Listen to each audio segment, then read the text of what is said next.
महापुरुषों और मित्रों, आज की इस पवित्र सभा में मेरे भाषण का विषय है रसूल से प्रेम। तो संसारों के प्रिय ने अपनी पवित्र वाणी से कहा है कि तुम में से कोई व्यक्ति तब तक पूर्ण विश्वास वाला नहीं हो सकता जब तक कि मैं उसे उसके परिवार से अधिक प्रिय ना हो जाऊं। और ये भी कहा कि जो व्यक्ति मुझसे प्रेम करेगा वो मेरे शाश्वत में होगा।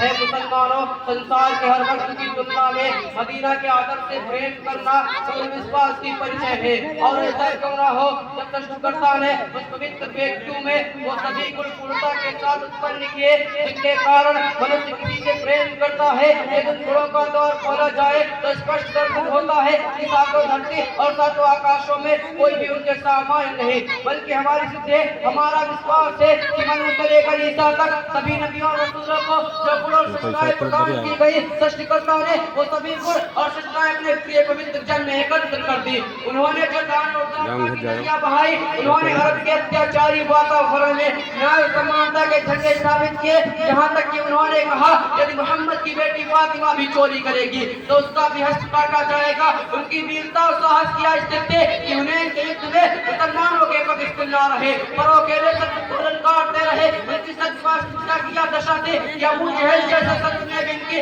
सत्यता को स्वीकार किया। उसके क्षमा और उदारता का यह अनुपम उदाहरण था कि मक्का की विजय के अवसर पर उन्होंने अपने मित्रों वंश के रक्त और हत्या करने वालों को भी क्षमा कर दिया।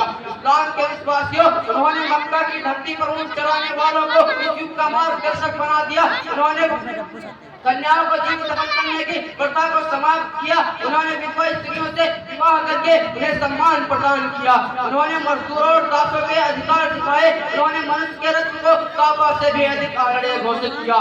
मेरे मित्रों, न्याय के दिन का भयानक दर्श होगा। हर व्यक्ति मैं कहेगा। आदम नबीउल्लाह मैं कहेंगे, इब्राहिम खलीलुल्लाह मैं कहेंगे, मूसा कलीमुल्लाह मैं कहेंगे, मगर शांति और मोहम्मद की उस महान हस्ती पर जो मेरा समुदाय कहेंगे।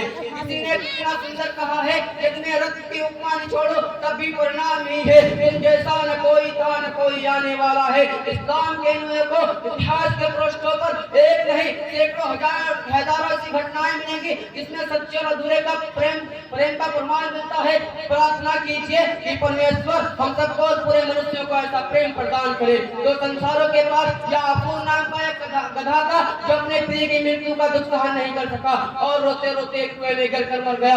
मस्जिद नबी में जब मिंबर का निर्माण नहीं हुआ था, आप खजूर के तने से टिककर भाषण दिया करते थे। जब मिंबर तैयार हो गया तो आपने टिकना बंद कर दिया। वह खजूर का तना अपने प्रिय की जुदाई को सहन न कर सका और जोर जोर से रोने लगा। मेरे दादा ने उस निर्जीव लकड़ी को जब सीने से लगाया तो उसने रोना बंद किया। मेरे मित्रों, सच्चे प्रेम का यह शैली देखिए कि पवित्र रोजा पर वर्षों तक हदीस का पाठ कराने वाले शेखुल इस्लाम मौलाना सैयद हुसैन अहमद मदनी जब भारत आते थे तो अपने साथ मदीना के खजूर की खुशियां पेश कर लाते थे और प्रत्येक बीमार व्यक्ति को उसी की पुड़िया देते थे। किसी ने पूछा हजरत आप हर बीमार व्यक्ति को यह पुड़िया देते हैं, यह क्या वस्तु है? तो उन्होंने कहा यह भी कोई विशेष औषध नहीं है बल्कि मदीना के खजूर की गुठलियां है। हुसैन अहमद मदनी का यह विश्वास है कि तुम्हारे वैद्यों और हकीमों की दवाओं में कोई भाव नहीं जो मेरे प्रिय की नगर में है। यही हुसैन अहमद मदनी है जो रात के अंधेरों में जो संसार के आदर्श की पवित्र समाधि की जगह को अपनी दाढ़ी से साफ किया करते थे।